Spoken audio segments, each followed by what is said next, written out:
It's story time. I don't know if you can hear me because I'm whispering, because this happened recently and I'm not supposed to talk about it.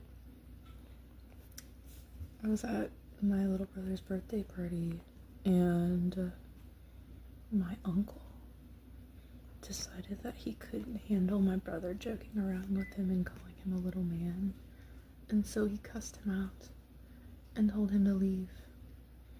And he told all of this in front of my 12-year-old brother, who was enjoying his Pikachu cake. I can't be wrong. Anyway, he has a YouTube channel and he has 111 subscribers. So if I can get more than that just from this video out of spite and anger,